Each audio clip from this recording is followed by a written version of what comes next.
Tervetuloa Cafe Board Gamein roolipelien pariin. Mä oon teidän pelijohtajana Ilmari ja seuraavaksi me sukelletaan sellaiseen roolipelimaailmaan, että minäkään en vielä tiedä minkälaiseksi tarina pelaajien improvisaation ja nopanheittojen myötä muodostuu. Mulla on täällä kanssani 4 aivan huikeita pelaajaa ja pian heille selviää, riittävätkö heidän nopanheittonsa siihen, mihin hahmot pyrkivät pääsemään. Kertokaahan siis yhdellä lauseella, että kuka olette ja mikä tunnelma on ennen pelin alkua. Ja otetaan vaikka sieltä. Mä oon Antti ja mun tunnelmani on hyvin innostunut.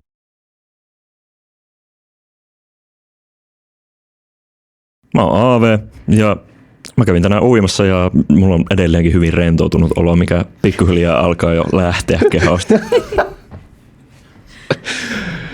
Mun nimi on Valtteri ja mun mieli on täysin valmis irtautua mun kehosta. Mun nimi on Helmi ja odotan erittäin innolla.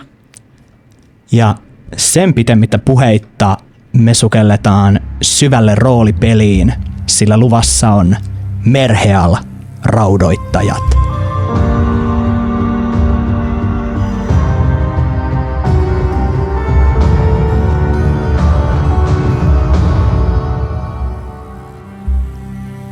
Taikuuden aika on päättymässä Merhealin laajalla mantereella. Mantereen kaukaisessa Pohjolassa Nameleonin ihmiset ja taianomainen Minuarien kansa ovat ottaneet yhteen. Tuhoisassa sodassa taikuus on polttanut puolet Nameleonin valtakuntaa. Nameleon on kuitenkin selvinnyt sodasta voittajana hävittäen luonnon taikaa käyttävän Minuar-kansan lähestulkoon sukupuuttoon. 4 kuukautta sodan jälkeen valtakunta on yhä sotaneuvoston tiukassa kurissa. Taikuus on kielletty ja taian käyttäjiä vainotaan uuden sodan pelossa. Nameleonin sotaneuvosto on määrännyt eliittijoukoista valitut velhometsästäjät eli raudoittajat tukahduttamaan kaikki taikuuden kipinät, ettei koko valtakunta leimahda uuteen sodan liekkiin. Te 4 olette raudoittajia. Te ratsastatte kuun valossa kohti suurta jokea, jonka itäpuolella levittäytyy Minuarien karrelle polttama musta maa. Monta peninkulmaa, pelkkiä tummien runkojen ja höyryn täyttämää metsää. Mutta lähellä jokea erottuu merkillinen näky. Vihertävää luontoa on versonnut pieniksi pelloiksi ja metsiksi keskelle tätä palanutta maata. Teidät on lähetetty tutkimaan, miten vihreä alue on voinut puhjeta vain muutamassa yössä kuolleen luonnon keskelle. Yön hämärässä te suuntaatte hevosenne kohti joen varressa jököttävää Jokivälin kylää.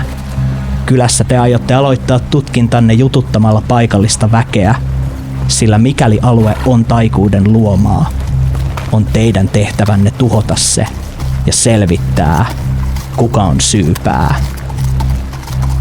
Te katsotte ratsailta arvioivasti toisianne.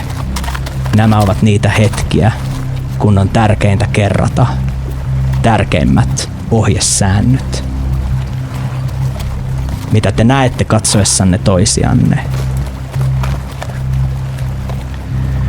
Muut näkevät katsoessaan Gustavia lyhyehkön, mutta erittäin itsevarman näköisen nameleolinaismiehen, jolla on vihertävän ruskeat kiharat hiukset ja hänellä on päällään suomukas nahkapanssari sekä tummansininen raudoittajatakki. Hän huutaa kanssaratsastelijoilleen. Kerrotaanpas vielä kerran nuo säännöt. Aurelio, sääntö numero 1. Ratsalta vastaa päivittynyt pitkähkö ja laiha etelän mies. Mustat kiharat hiukset, solakka. Tämän raudoittajan asettakin alla on hyvin siistit luumunväriset vaatteet näyttävät erikoisilta tässä pohjoisen ympäristössä. Ensimmäinen sääntö. Älä luota mihinkään elävään, mikä ei vuoda verta. Hyvä. Eldrid, sääntö numero 2. Eldrid on hevosen selässä. Hänen ruskeat hiukset palmikoituna taakseen ja keltaiset terävät silmät tuijottavat eteenpäin. Hän on jäntevän nuori nainen ja hänen raudoittajan takkinsa on ilman hihoja, sillä hänen vaatteensa ovat erittäin käytännönläheiset, eivätkä niinkään tyylikkäät. Toinen sääntö. Älä anna velhon puhua. Hyvä.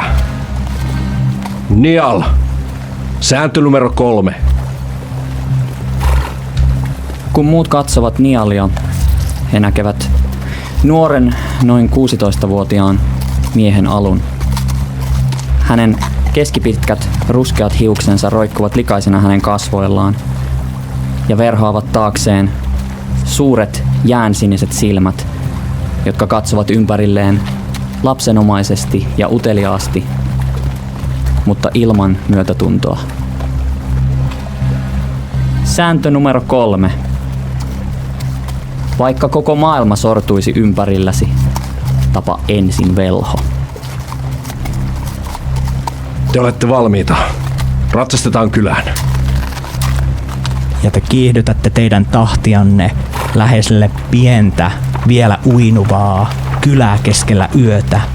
Vaan kun te pääsette lähemmäs, hiljaisuutta viiltää pelokkaat kirkaisut ja jylisevä mylvintä.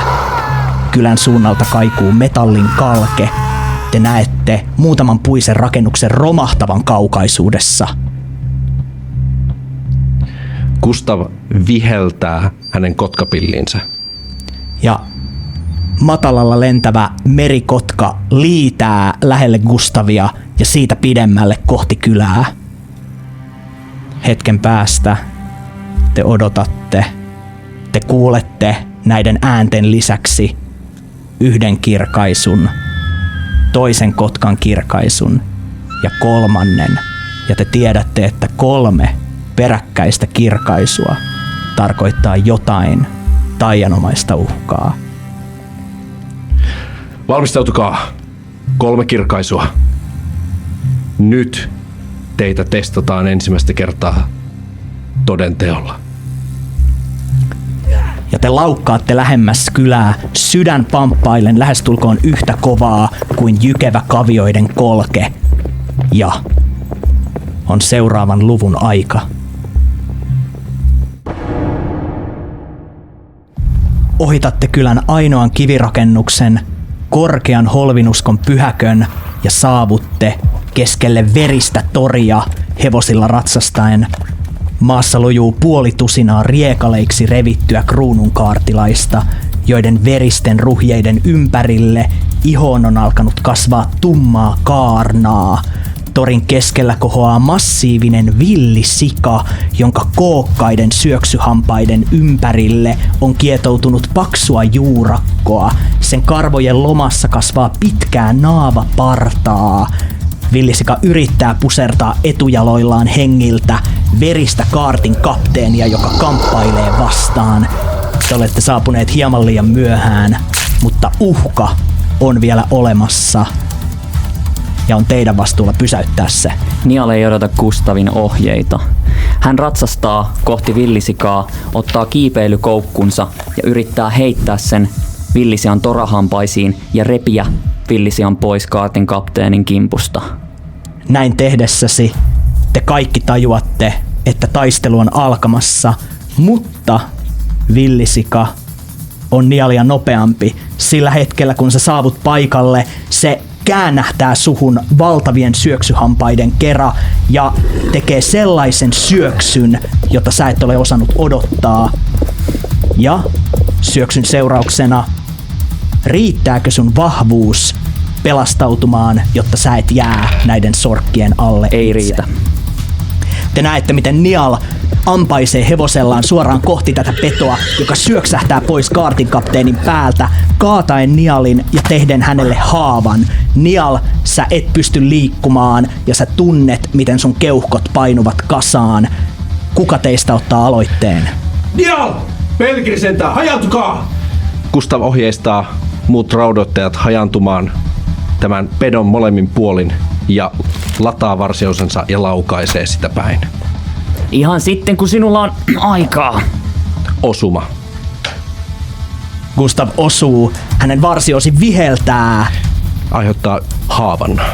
ja se uppoaa jonnekin naavaparran sekaan, mutta se ei vielä riitä päästämään Nialia vapaaksi. Sä tunnet, miten se pusertuu vahvemmas kohti Nialia. Mitä te muut toette? Aurelio seuraa esimerkkejä ja lataa oman hiukan pienemmän varsiousensa. Ja seuraava varsiousi on valmiina kohti syöksyä. Osuu ja tekee haavan. Uusi nuoli tulee ja tällä hetkellä se osuu lähelle sorkkaa. Tämä villisika joutuu vähän asettautumaan uudelleen ja Nial, sulla on nyt ylimääräinen mahdollisuus. Riittääkö sun vahvuus pääsemään vapaaksi? Ei riitä, mutta Nial puskee. Hän käyttää kaikki voimansa ja ottaa uupumisen taakan. Nial puskee itsensä äärirajoilleen onnistuakseen, Mutta ei silti riitä. mutta se ei riitä. Jäät vahvemmin sinne alle ja otat toisen haavan. Eldrid ottaa ritsansa ja tähtää suoraan silmään. Mutta riittääkö Eldridin? Hän osuu, mutta ei tee haavaa. Riittää osumaan, mutta samalla hetkellä tämä villisika kääntää katseensa ja hän päästää valtavan, veret hyytävän mylväisyn. Teidän kaikkien on yritettävä tahdon voimallanne vastustaa tätä massiivista ääntä. Onnistuu. Vyrmra. Jättikäärme Vyrmran myyttinen onni on siunannut tämän heiton ja onnistut antamaan vielä edun Eldridille ja Aureliolle tähän heittoon, koska sinun periksi antamattomuutesi inspiroi heitä. Tähän meidät on opetettu. Eldrid onnistuu. Kuin myös Aurelio. Te pysytte kylmäverisinä ja kylmäpäisinä ja on aika käydä uuteen hyökkäykseen. Ja jälleen tällä kertaa tämä petomainen villisika päättääkin keskittää katseensa Gustaviin, joka on huutanut muihin tahdon voimaa. Se ampaisee pois Nialin päältä ja sen valtavat hampaat lähestyvät suurten torahampaiden kera, jolloin se tekee Gustaviin haavan pyyhkäistessään kohti. Ja Gustav, riittääkö sinun vahvuutesi vai jäätkö näiden hampaiden niittaamina maahan? Riittää. Anna tulla, peto!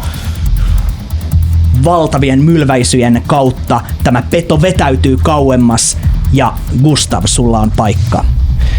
Gustav ottaa pitkämiekkansa nyt, kun peto on saapunut lähelle ja yrittää iskeä sen syvälle suoraan pedonkitaan. Ja näin tehdessäsi huomaat, että peto kamppailee vastaan. Riittää. Ja se tekee syvän haavan. Miekkasi uppoaa syvälle tähän petoon ja samalla aikaa kun painat sitä syvemmälle ja syvemmälle, huomaat, että haavasta alkaa purkautua parvi iniseviä hyttysiä, jotka leviävät kuin pilvenä ympärillesi ja seuraavat toiminnot, mitä teet, ovat haitalla näiden häiritessä. Nial, huomaat tämän kaiken sivusta vielä henkeä haukkuen, mutta nyt jälleen vapaana.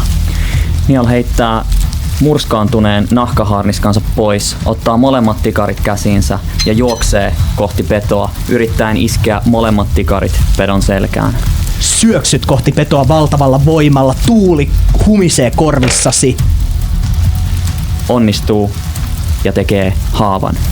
Onnistut hyppäämään pedon selkään, se kamppailee saadakseen sua ravistettua pois, mutta se toistaiseksi ei pysty. Nyt sen ravistellessa ja mylviessä, niin Eldrid, sä huomaat paikan, jollaista ei ole ollut ennen. Eldrid iskee miekkansa pedon takajalkoihin. Ja tekee syvän haavan. Painat miekan syvälle pedon takajalkoihin. Se alkaa ravistelemaan vielä viimeisillä voimilla ja samaan aikaan sen takajalasta purkautuu valtava parvi hyönteisiä, joka uhkaa Nialia, Gustavia ja Eltridia, jotka olette aivan tämän villisian ympärillä. Riittääkö teidän kestävyytenne näiden kaikkien hyttysten takertuessa imemään teistä teidän vertanne? Eldridillä riittää. Vyrmra. Ja Gustavilla riittää.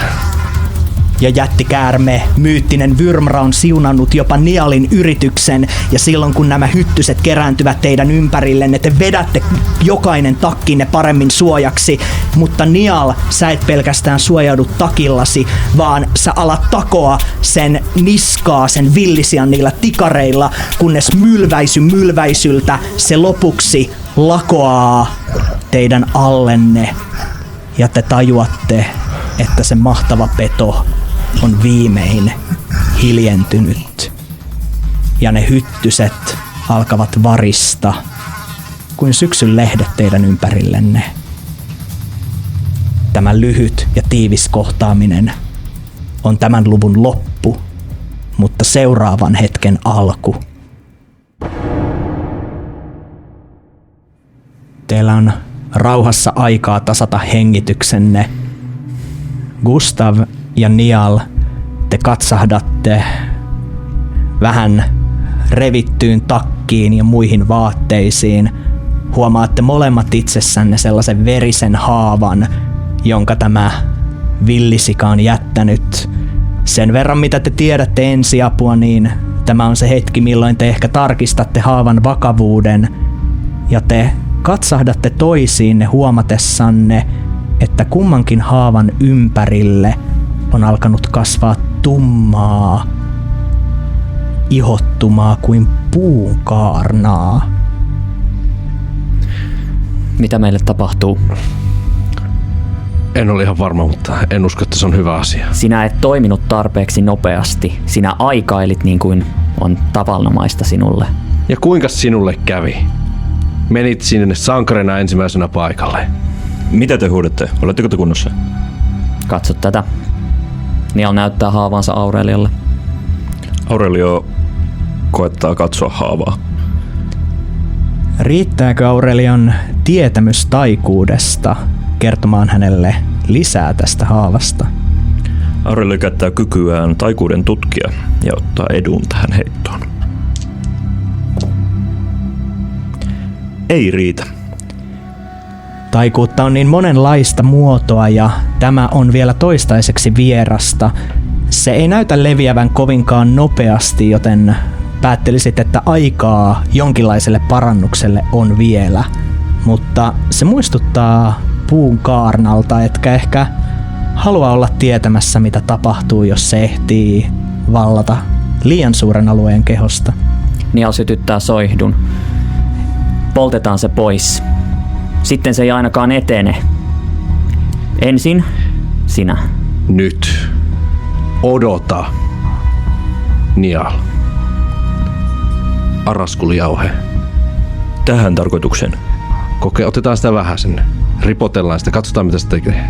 No. Sen pitäisi estää taikuutta. Sinä olet johtaja. Aurelio ojentaa pienen pullon täynnä mustaa lasimaista jauhetta Gustaville. Gustav ottaa pullosta pienen hyppysellisen ja painaa sitä haavaumaan. Näyttäisikö se hidastavan tätä? Painaessasi sitä haavaumaan koet suuren poltteen leviävän ihosin pitkin. Lähestulkoon höyryiset kiehkurat alkavat kohota niin kuin olisit laittanut siihen jotain palavaa.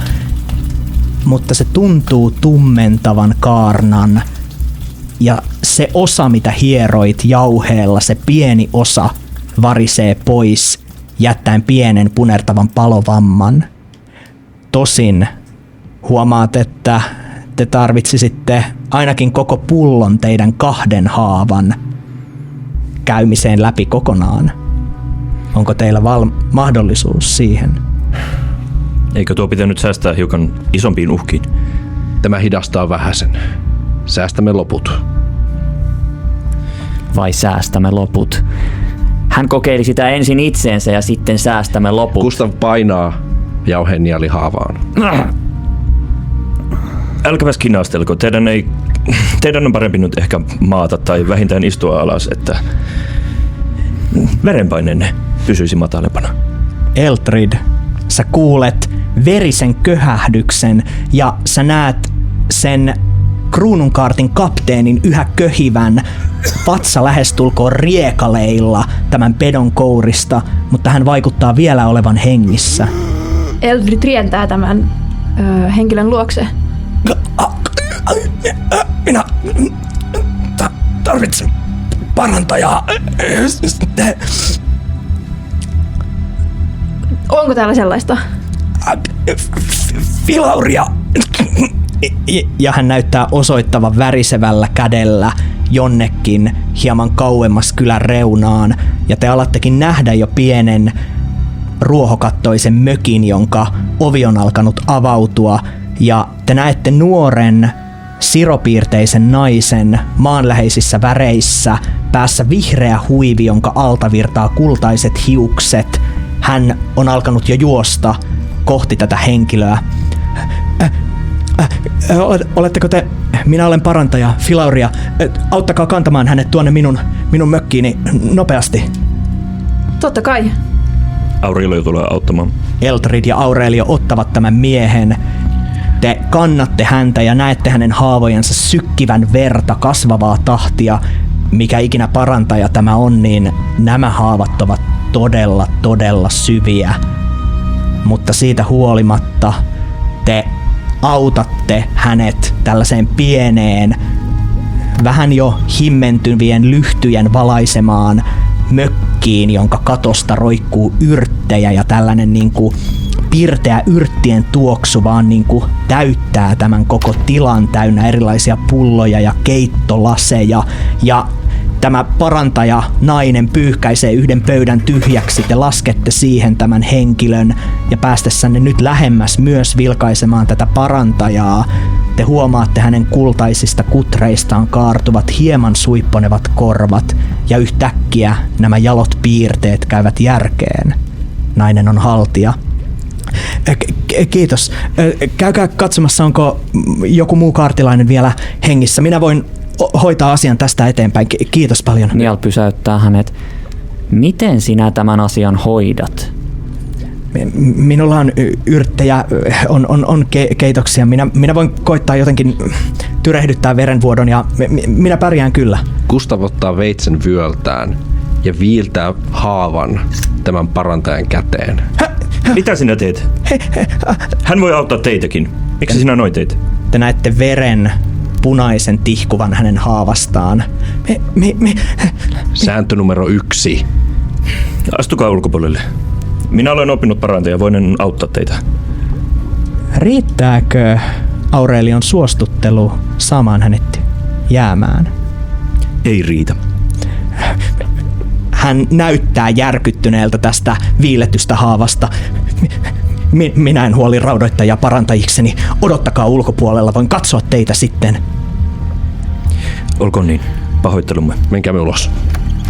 Te astutte ulkopuolelle. Ovi vedetään kiinni.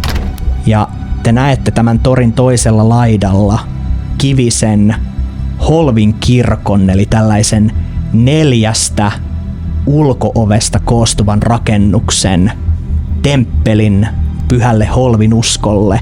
1 4 ovesta on avautunut ja vähän väkeä on alkanut kerääntyä ulos ihmettelemään.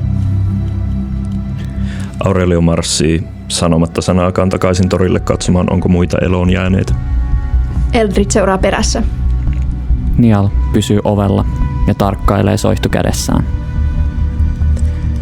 Eltrid ja Aurelio, te astelette. Riittääkö jommankumman havainnointi edulla huomioimaan? Riittää. Tarkistatte kaartilaiset yksi kerrallaan lävitse, mutta huomaatte, että muiden osalta mitään ei ole tehtävissä. Lomassa lujuu myös 1 tallottu lapsi äitinsä kanssa. Ja te huomaatte, että tämän lapsen ja äidin luokse on kumartunut luiseva vanha mies. Vaaleanharmaa papin kaapu on painanut hänet kumaraan. Hänen nivelet suorastaan naksahtavat, kun hän kohottautuu katsomaan lempeillä silmillään teitä. Voi Holviporttien kiitos. Te olette raudoittajia, eikö vain? Emme olisi selvinneet ilman teitä. Kiitos. Kiitos tuhannesti. Mistä tämä alkoi? No, muutama päivä sitten me havaitsimme metsän, havaitsimme nuo pellot. Kaikki olivat ihmeissään ja peloissaan alkuun. Me odotimme jonkinlaista hyökkäystä sieltä, mutta alkuun mitään ei tapahtunut. No, minä tietysti tiesin, että tuo on luonnotonta. Meidän maailman lakeihimme ei kuulu tuollainen yllättävä vehreys, tuollainen yllättävä kasvu. Jokainen puu vaatii vuosia, mutta nämä olivat yhdessä yössä kasvaneet kuin silmissä. Tietysti minä kielsin kaikkia lähestymästä metsää, mutta muutama metsästäjä ja talonpoika lähti kuitenkin. Siellä näytti olevan peltoa. Kuultiin riistan ääniä syvemmältä. Joku puhui nähneensä peuroja. No, sen jälkeen kun he menivät, heitä ei nähty. Ja sen jälkeen jokainen yö jokin vääristynyt metsäneläin on tullut meidän luoksemme. Me emme selviä enää toista vastaavaa yötä. Kaarti on tehnyt parhaansa, mutta jokainen yö heidän voimansa ovat huvenneet. Ei hätää. Me olemme täällä selvittämässä asiaa. Näin on. Minä olen siitä kovin kiitollinen. Minä olen koittanut suojella näiden pyhäkön muurien sisään ne, ketkä pystyn, mutta se ei aina riitä, kuten ei tänäkään yönä. Mutta veittekö te Kaartin kapteenin tuonne parantajan luokse, eikö totta? Näin on. Minä en halua sanoa tällaista muista, mutta minusta tuntuu, että heillä on jotain tekemistä tämän kaiken kanssa. Tarkoitatko tätä parantajaa? Kyllä, tämän vehreyden. Sanonpa vain, että no, katsokaa millaiset hänen haavansa ovat, jos hän todella saa ne parannettua. Ihan vain katsokaa, niin näette itse.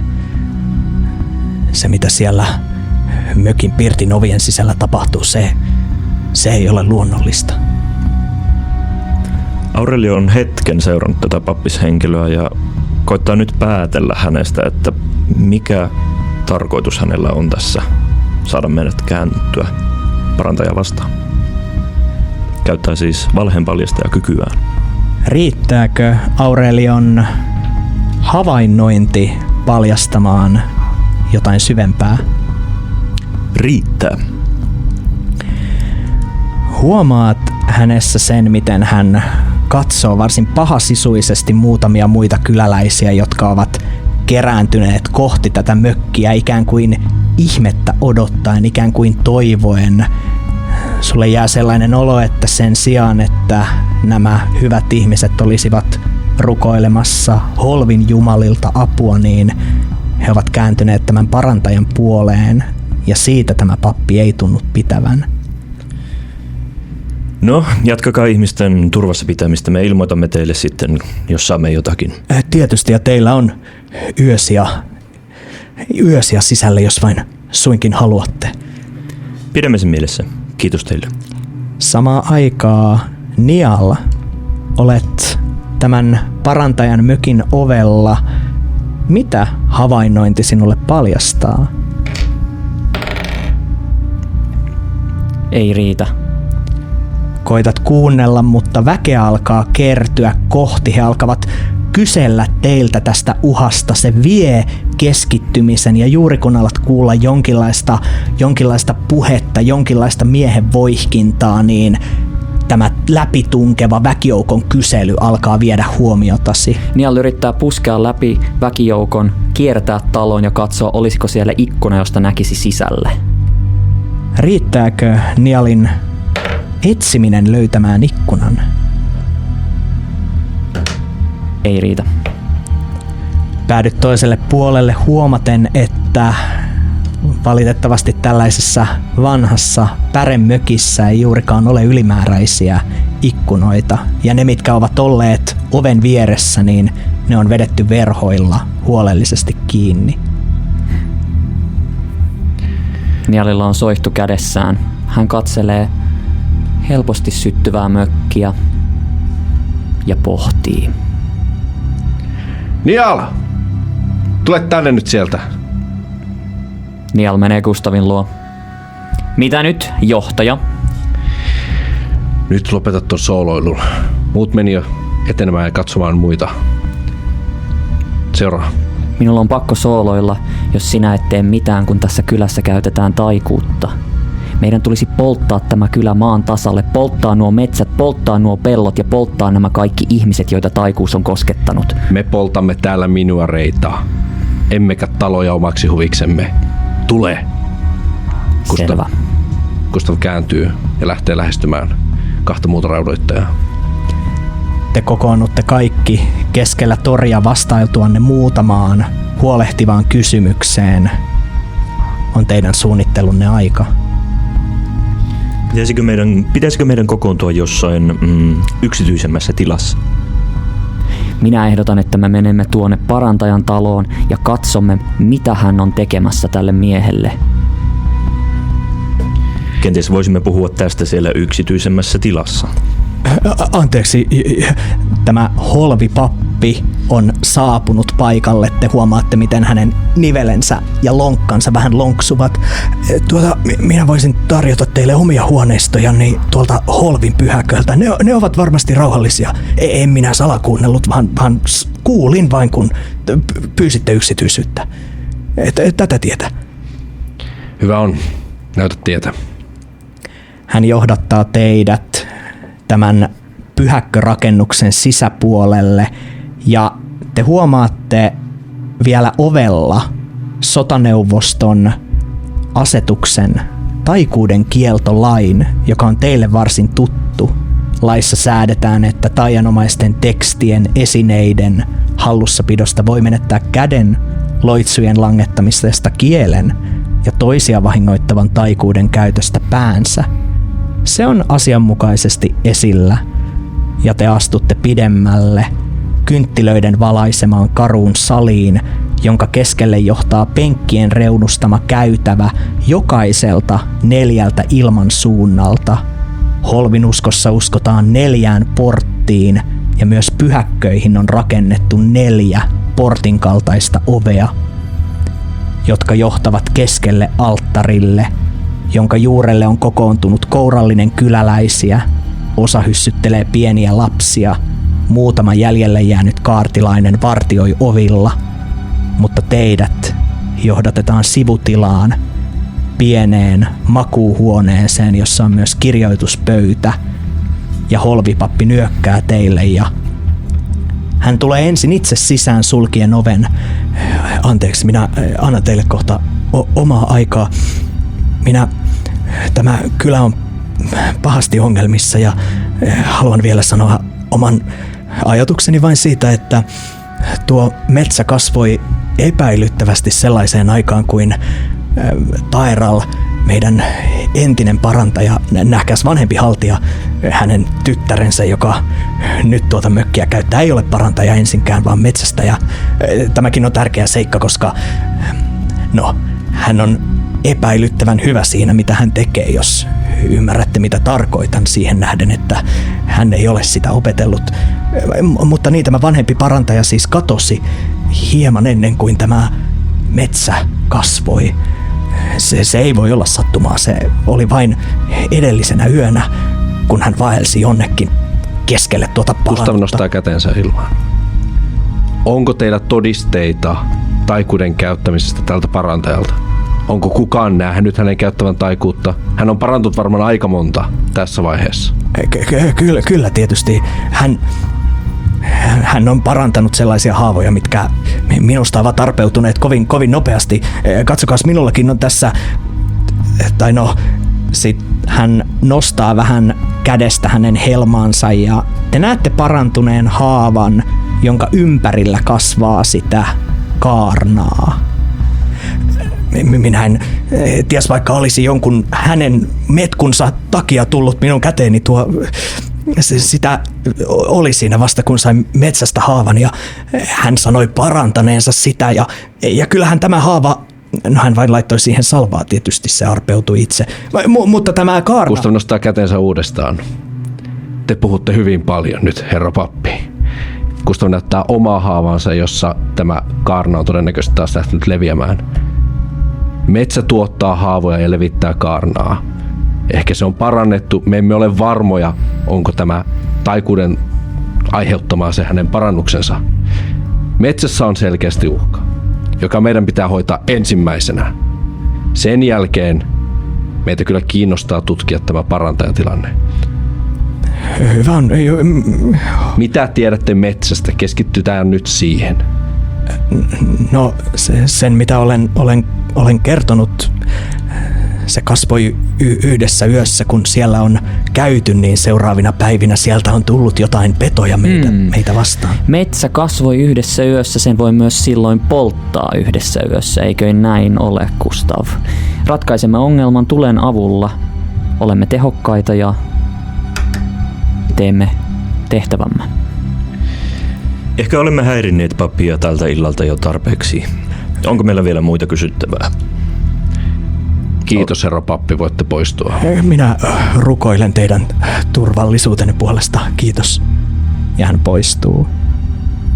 Aurielle varmistaa, että ovi menee kiinni ja askeleet ulkona menevät kauemmas. Kuulet, että ne loittonevat, kunnes kuuluu enää te ja pieni tuulenvire vähän harvoista kattotiilistä rakennetussa pyhäkössä. Huomasitte varmaan, että ihmisjoukko ympäröi parantajan mökin eikä kirkkoa. Kyllä. Papilla on selvästi jotain tätä parantajaa vastaan, minkä takia hän luonnollisesti haluaa syyttää häntä. Ja jos kyseessä on taikuus, me kyllä saamme sen selville, mutta tämä taikuus toistaiseksi ei vie ihmishenkiä tai peikkohenkiä tai haltijahenkiä. Keskitymme uhkaavimpaan ensin, mutta me tuhoamme jokaisen taikuuden lähteen. Mielenkiintoista, että sanoit haltijahenkiä. Tuntuu, että olet hyvin huolissasi nimenomaan haltijahengistä. Onkohan sinulla jotain henkilökohtaista niiden puolesta? Vai oletko vain äkkiseltään rakastunut tähän kultakutriseen parantajaan? Jos viittaat teräviin korviin, Iniala, niin sano se vain suoraan. Viittaan teräviin korviisi, Gustav. Minua kiinnostaa yksi asia raudoittajana, ja se on tuhota taikuus. Niin, haltijat eivät itsessään ole kaikki taiankäyttäjiä. Kiitos, Aurelio, tiedän kyllä sen. Hyvä. Kumman haavat sidotaan ensin? Hoidan Nialin ensin. No niin. Ja sillä aikaa me voimme myös miettiä, kuinka lähestymme nyt tätä metsää. Polttaminen, minä tiedän Nial, kuinka sinä tykkäät asioiden polttamisesta, mutta jos se olisi niin yksinkertaista, minä luulen, Äkkiä että... Nial havahtuu. Jokin Gustavin sanoissa osuu syvälle häneen. Tykkäät asioiden polttamisesta. Hän jähmettyy paikoilleen ja yrittää, etteivät muut huomaisi tätä. Riittääkö Nialin tahdon voima pitämään heränneet tunteet aisoissa? Ei riitä, mutta hän puskee. Hän raivostuu itselleen. Älä nyt, ei tässä. Mutta se ei siltikään riitä. Te näette, että Nialin kädet vetäytyvät pakonomaiseen tärinään. Te näette, että hänen hengityksensä kiihtyy ja juuri viime hetkellä Nial painaa kätensä takkinsa kätköihin. Ja ikään kuin jotain... Riittääkö teidän havainnointinne näkemään, mikä saa hänet käyttäytymään näin? Ei riitä. Ei riitä. Ei riitä. Kukaan teistä ei Nialin onneksi näe sitä polttavaa lämpöä, joka sormenpäihin on kerääntynyt. Ja sitten se on poissa. Gustav, tehdään niin kuin sinä sanot. Kyllä. Mutta minä haluan kuulla teidän mielipiteenne. Eldrid, ajatuksia. Tämä pappi kertoi, että joka yö tänne kylään on saapunut jokin uusi villieläin. Voisimmeko me tutkia tätä jotenkin? Mistä nämä tulevat? Miksi? Onko sinun ehdotuksesi, että me odotamme tällaisen seuraavan eläimen saapumista ja... Ei. Voisimme mennä metsään tutkimaan asiaa. Kylän kaartin rivistö on varmasti harventunut. Emme voi odottaa enää seuraavaa samanlaista uhkaa. Kylän metsään on myös hävinnyt metsästäjiä ja kaikenlaisia muita metsässä kulkijoita, joten siinä on jotain minun mielestäni.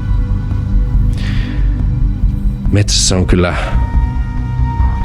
hyvin pimeää tällä hetkellä. Ehkä me odotamme ensimmäiseen valoon aamulla ja sitten meillä myös on hyvin paljon aikaa tutkia koko metsä läpikotaisin. Koska vaikka voimme polttaa koko metsän, minä en usko, että se on niin yksinkertaista. Niin, tehdään niin kuin sinä sanot. Näin tehdään. Ja metsä, vaikka se olisi taikuudella luotu, niin voi tuoda kylälle lisää raaka-aineita, niin kuin sanottua, riistaa, kaikenlaista tällaista. Tuhoamme toki taikuuden lähteen, mutta jos kulotamme metsän, niin kylälle jää vähemmän. Niall ei jaksa kuunnella enää Aurelion analyysiä, vaan hän yrittää löytää paikkaa, jossa pistää maaten. Te poistutte näistä huoneistoista valmiina viettämään lopun yöstä tässä kylässä, odottaen, mitä seuraava valkeus teidän eteenne tuo. Ja se selviää myös seuraavan luvun myötä.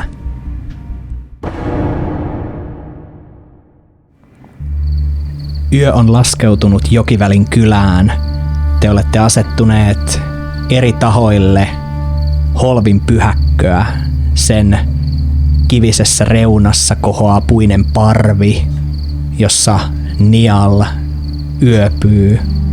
Ja sitten sen lattialla pitkien penkkien lomassa on pedattu muille vällyt. Ja yön edetessä Gustav ja Niall, te tunnette, miten se haava alkaa kutista merkillisesti. Se tuntuu siltä, niin kuin parvimuurahaisia pikkuhiljaa pureutuisi pidemmälle ja pidemmälle teidän ihonne alla. Ja yöllä, kun te kääntyilette, niin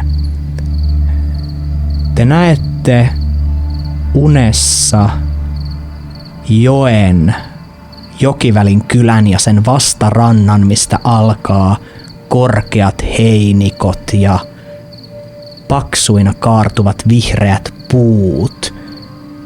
Ja jokin suuri astelee puiden lomassa, ikään kuin valtava sarvipäinen eläin. Ja te havahdutte.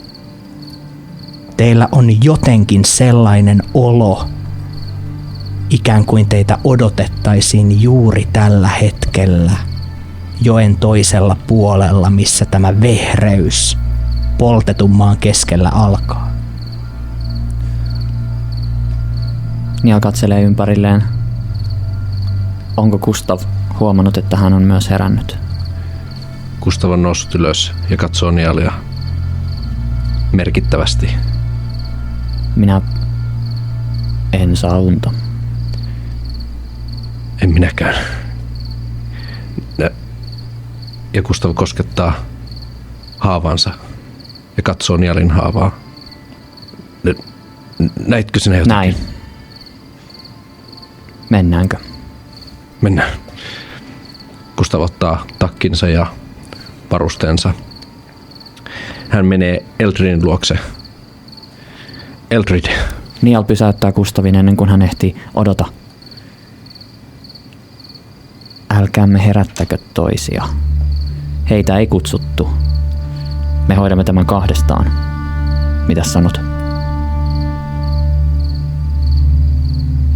Selvä.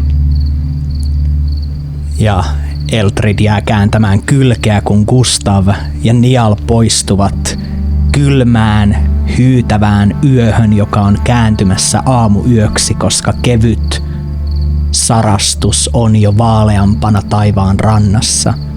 Mutta te astelette virtaavan joen rantaan, silmäillen syviä varjoja teidän ympärillä, ja odotatte. No, mitä nyt? Me odotamme. Pienen hetken päästä alkaa kuulua rasahduksia. Te alatte nähdä suuren, ehkä metsäpeuran, vaan jokseenkin isomman siluetin pimeydessä korkeiden puiden alla, joka nostaa silmänsä teihin. Sillä on valtavat sarvet, jotka tavoittelevat taivasta. Ne tuntuvat olevan täynnä vanhoja köynnöksiä ja roikkuvat naavapartaa. Tuoko se meidät kutsui? Minä en tiedä. Niall katselee olentoa, hiiviskelee lähemmäs ja pyrkii ottamaan selvää, mikä se on. Riittääkö Niallin hiiviskely päästämään hänet lähemmäs, varsinkin kun joki on teidän ja olennon välissä? Riittää. Peuran keskittyessä Gustaviin Niall kahlaa varoen rauhallisena lipuvaan jokeen, astelee sen poikki toiselle rannalle lähemmäs tätä olentoa ja pääset lähestulkoon käden kosketuksen päähän ennen kuin tämä peura kääntää katseensa ja katsoo syvälle. Niall, sä tunnet lämmön kerääntyvän sun sormiisi. Niall yrittää kääntää katsettaan pois peurasta. Riittääkö Niallin tahdonvoima tekemään sen? Riittää. Gustav laukaisee varsiousensa. Riittääkö Gustav osumaan? Ei riitä. Varsiousi napsahtaa pelästyttäen tämän massiivisen peuran, joka lähtee kirmaamaan kohti vehreyteen. Gustav, mitä sinä teet? Ota se kiinni! Riittääkö Niallin ketteryys, sorminäppäryys tarttumaan peuraan ennen kuin on liian myöhäistä? Kyllä riittää. Tartut tästä peurasta kiinni. Riittääkö vahvuutesi pysäyttämään sen vai menetkö mukaan? Menen mukaan. Tämä peura kiskaisee Niallin harteilleen ja sarvilleen lähtien laukkaamaan kohti syvää vehreyttä. Gustav viheltää kutsuen oman hevosensa. Hevonen laukkaa luoksesi. Joki on teidän välillä ja siitä alkaa metsä. Gustav yrittää kaikkensa, että saisi ratsun seuraamaan tätä peuraa. Mikä ihme peto onkaan. Riittääkö Gustavin ratsastamisen taito tässä koetuksessa? Riittää. Gustav alkaa laukkaamaan hevosen selässä valtavalla vauhdilla kohti tätä kauemmas oksistojen tiheään kirmaavaa peuraa, jonka sarvissa ja selässä yhä tarraten Niall on. Ja hetki hetkeltä he katoavat osaksi kohahtaen. Ja viimeinen asia, Gustav, mitä sä katsot, mitä sä näet, kun sä katsot Jokivälin kylää kohden, on tämä parantaja, nainen, haltijakorvien kera, joka on raottanut ovea ja katsoo teitä, kun te häviätte metsään. Pian. Aurelio, sä tunnet pienen kosketuksen sun olkapäällä. Sä havahdut näkemään tämän nuoren haltijanaisen sellainen yrttien kirpeä tuoksu tulee hänen mukanaan. Hän on havahduttanut sut.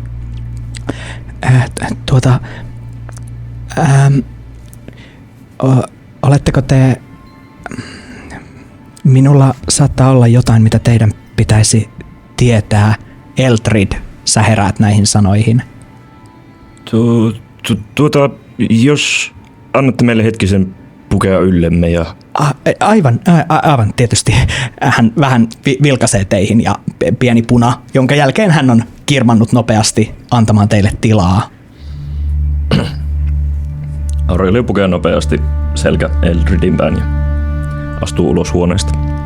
Ja Eldrid seuraa perässä. Mitä? Minä en tiedä, minkälaisia suunnitelmia teillä on, mutta te varmastikin tiedätte, vai ettekö tiedä, että 2 teistä on lähtenyt vehreyteen? Vehreyteen? Minä epäilen, että Kaarna kutsui heitä. Katsokaa se kaartin kapteeni, jota paransin. Hän alkoi unissaan voihkia mökissäni jostain peurasta joen toisella rannalla. Menin katsomaan, mistä hän mahtoi puhua, mutta näin 2 teistä. Sen nuoremman, joka oli tämän peuran sarvissa kiinni, ja sitten sen vanhemman ratsastamassa hevosellaan joen poikki ja vehreyteen. Voitko näyttää minne suuntaan? Tietysti.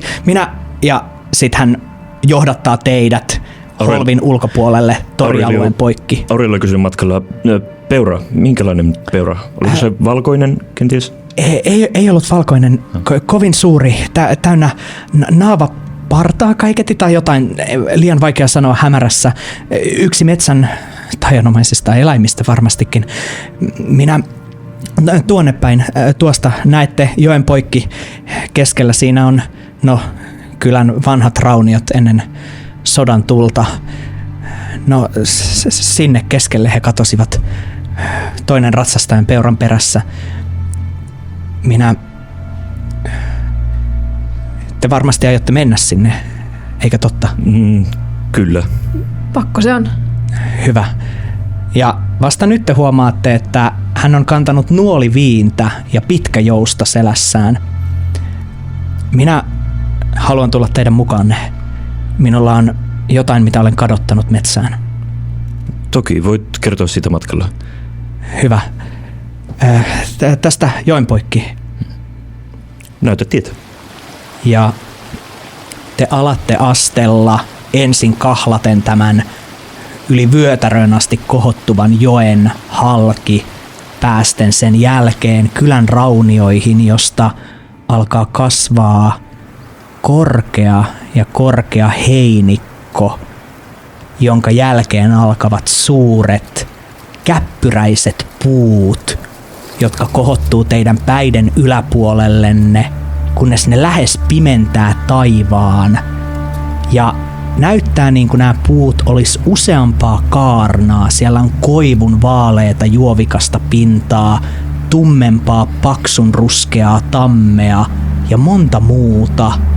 Ja kun te astelette pidemmälle, te tunnutte näkevän, että puiden oksilla sirkuttaa lintuja, joiden takaraivossa on nokka ja edessä toinen, ja joilla on 3 sätkivää siipeä. Jossain kiipeää orava, jolla on 6 jalkaa kummallakin sivulla. Aurelio vilkaisee Eldridiä ja sitten tätä haltijaa merkitsevästi. Eldrid katsoo takaisin hieman epäilevästi. Filauriahan se oli. Filauria, kyllä. Mitä sinä tiedät tästä alueesta? No, varmaan ainakin sen, mitä kaikki muutkin sanovat. Katsokaa tuota puun oksaa, mikä on katkennut. Puissahan on vuosirenkaat, mutta tuossa ei. Se on kasvanut vain muutamassa yössä. Taikuuden saattelemana varmastikin. Te olette täällä tuhoamassa taikuutta vai mitä? Kyllä. Niin arvelinkin. No, hyvä niin. Ehkä se on parhaaksi. Mutta metsään on kadonnut paljon väkeä. Yksi heistä on minun isäni. Tehän olette myös pelastamassa niitä, jotka ovat jääneet taikuuden kynsiin, vai mitä? Kyllä. Hyvä, koska minusta tuntuu, että täällä saattaa olla monta, ketkä tarvitsevat apua. Mitä jos isästäsi on jäljellä, no sanotaan, että hän ei ole enää kokonaan täällä, vaan vehreyden ja kaarnan valloittama? Oletko valmis tekemään sen, minkä täytyy? Niin, eli sinä tarkoitat, että jos hän ei ole aivan sellaisessa olemassaolon muodossa, minkä te tunnistatte, niin sitten hänet pitää tappaa. No, jos hän on esimerkiksi vaarallinen. Jos hän on vaarallinen, jos tämä metsä on jotenkin vaikuttanut häneen, niin eikö silloin meidän olisi syytä yrittää ymmärtää sitä, miten hän on muuttunut ja kenties auttaa häntä? Mikäli hän ei ole suoraan uhkana, niin tottahan toki. Miettikää ystäviänne, niitä 12. Minä toivon, että he ovat kunnossa ja olemme riittävän ripeästi liikkeellä, että varmastikin toivoa on, mutta jos he ovat taian muuttamina, eivät he välttämättä ole uhka. Olen samaa mieltä, vaikka nämä kyseiset ystävämme eivät ehkä olisi. Pahoittelut edelleenkin eilisestä. Ei tietenkään. Minä ymmärrän epäluulon näinä aikoina. Minä myös ymmärrän, että se luo välillä myös uusia tuttavuuksia. Esimerkiksi sinähän taidat olla etelästä. Hyvin päätelty. En ole nähnyt pohjoisessa montaa Rovenan imperiumista. En minäkään. Niin. Minä olen kuullut teistä siitä, mitä te teette kylissä ja ymmärrän, että miksi te ajattelette sen olevan välttämätöntä, mutta ajatellen vaikka Rovenaa, jossa ymmärtääkseni haltijat ja ihmiset elävät sopusoinnussa, niin minä toivon, että tässä kylässä voidaan pystyä samaan. Me teemme niin kuin on tarpeen. Kuka tietää, mitä tulevaisuus tuo tullessa? Olemmeko me olla jo lähellä? Uskoakseni ainakin kuuletteko te tuon? Ja te alatte kuulla tosiaan ei pelkästään puiden havinaa, mutta sellaista matalaa havinaa, joka tuntuu taipuvan jonkinlaisiksi ikään kuin kuiskauksiksi teidän päidenne yläpuolella, sellaiseksi vietteleviksi sanoiksi, jotka tuntuvat lähestyvän teitä. Ja samaa aikaa, kun te kuulette näitä, te alatte nähdä, että puiden oksat ovat kaartuneet ikään kuin käsiksi polun reunoille, jotka koittavat melkein, taipuvatko ne tuulessa vai ihan itsekseen kohti oksamaisine sormineen kuin hamuten teitä. Ja jotenkin nämä kuiskauksetkin tuntuvat pyytävän teitä lähemmäs. Riittääkö teidän tahdon voimanne Eltrid ja Aurelio vastustamaan? Ei riitä. Aureliolla riittää. Eltrid, sä alat kuulla näiden kuiskausten muuntuvan sun korvissa, kuulon rajamailla kuin myrskyn pauhuksia tuuleksi, joka muistuttaa sua jostain hyvin kylmäävästä yöstä niin monta kuukautta sitten. Tämä on tuuli, joka kantaa mukanaan taikasanoja ja susta nämä oksakädet ovatkin miehistön käsiä merten kuohuissa laivan palojen seassa, jotka koittavat tavoitella sulta apua, ja sulle tulee sellainen olo, että sun on pakko tarttua niihin. Aurelio, sä näet, miten Eltrid käy näihin käsiin kiinni, ja ne kädet alkavat vetämään Eltridia vahvemmin luokseen. Mä koitan vetää Eltridin pois sieltä. Riittääkö vahvuutesi tekemään sen? Riittää. Sä tarraudut Eltridin voimalla, riuhtaiset. Yksi oksamainen käsi jää Eltridin ranteeseen, mutta muut näyttävät vetäytyvän kauemmas. Filauriakin päästää pienen huokauksen. Oletteko te kunnossa? Minä en... Miten te... Ei... Kaikki hyvin? On, kaikki on hyvin. Nuo puut, oksat. Miksi te otitte niistä kiinni? Ne vetivät minua luokseen. Ne tarvitsivat minua. Ne kädet. No älä kuuntele niitä loppumatkan ajan. En kuuntele. Ja te huomaatte, kun te olette ravistaneet sen viimeisen oksan pois, että Eltridin ranteessa on syvät kaarnan jättämät jäljet, jotka ovat hiljalleen lähteneet kasvamaan, kurottuen kohti muuta kättä. Tähän on parempi löytää joku parannuskeino. Niin on, ennen kuin tämä kaarna alkaa kutsua minuakin. Te lähdette vaeltamaan syvemmälle metsän kätköihin, kuunnellen näitä kuiskauksia, ja jotenkin välillä teille tulee suorastaan sellainen olo, että ikään kuin näiden kuiskausten lomasta kuuluisi Nialin tai Gustavin ääni, mutta siitä selviää lisää seuraavalla kerralla.